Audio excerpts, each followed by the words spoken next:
क्या आपने कभी सोचा है कि एक दिन आप अपने बच्चों की स्कूल की फीस क्रिप्टो से भरेंगे या किराने की दुकान से चीनी क्रिप्टो से खरीदेंगे?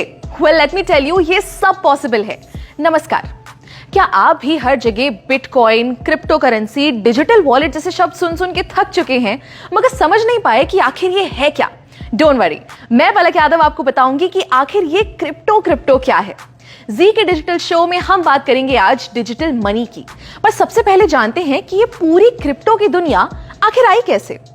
सबसे पहले था बार्टर सिस्टम, जैसे गेहूं के बदले जूते, आम के बदले सेब या नमक के बदले चाय। मगर क्योंकि ये सिस्टम में बहुत सी दिक्कत थी, जैसे कोई आम के बदले सेब ना ले तो फिर मुद्राओं का इस्तेमाल शुरू हुआ। सोने के, चांदी के, तांबे के और भी तरीके के सिक्के इस्तेमाल होने लगे। पार्टीशन से पहले भारत में दमड़ी, टका, पाई, आना, दमन्नी, चवन्नी, अठन्नी और रुपए के सिक्के चलते थे। मगर सिक्कों के भारी वजन की वजह से उनको लेकर इधर उधर जाना बहुत मुश्किल होता था, इसलिए पेपर करेंसी यानी नोट आना शुरू हुए।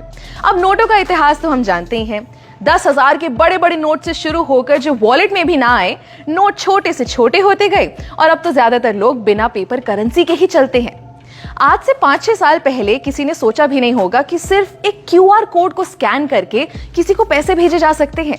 मगर आज पेटीएम, गूगल पे, फोन पे हर दुकान नुक्कड़ पर मिल जाएगा। ऐसे ही मैं आपसे कहूं कि डिजिटल करेंसी की दुनिया दूर नहीं है तो शायद आप भी विश्वास नहीं करेंगे, मगर 2009 से ही ये पूरी दुनिया शुरू हो चुकी है। शुरुआत में लोगों को इसके बारे में उतना पता नहीं था, मगर पिछले कुछ सालों में ये बहुत पॉपुलर हो गया है और आगे ये सिर्फ बढ़ेगा ही। मगर ये डिजिटल करेंसी या क्रिप्टो करेंसी होती क्या है?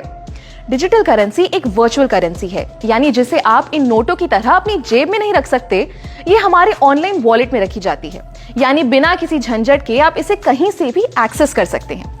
अच्छा, इसी का दूसरा नाम कह सकते हैं क्रिप्टो करेंसी। Crypto currency. अब करेंसी का मतलब तो हम समझते हैं पैसा, मगर ये क्रिप्टो किस भला का नाम है?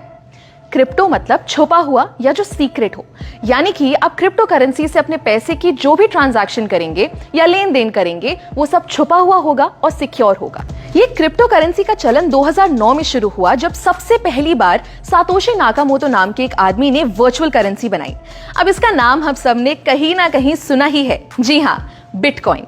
बिटकॉइन आज की डेट में इतनी बड़ी क्रिप्टो करेंसी बन चुकी है कि आप मानेंगे नहीं कि कई बड़ी बड़ी कंपनीज आज बिटकॉइन से पेमेंट्स लेती हैं।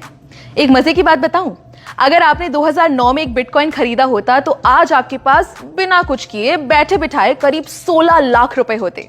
मगर आज इथेरियम, डॉजकॉइन, टेथर जैसी 19,000 क्रिप्टो करेंसीज बन चुकी हैं।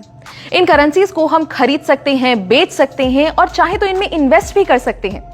अब ये तो हम समझ गए कि क्रिप्टो करेंसी एक तरीके के ऐसे पैसे हैं जिन्हें हम छू नहीं सकते, मगर अगर हम इनसे खरीदेंगे या बेचेंगे तो इसे कोई कंट्रोल कर रहा होगा क्या?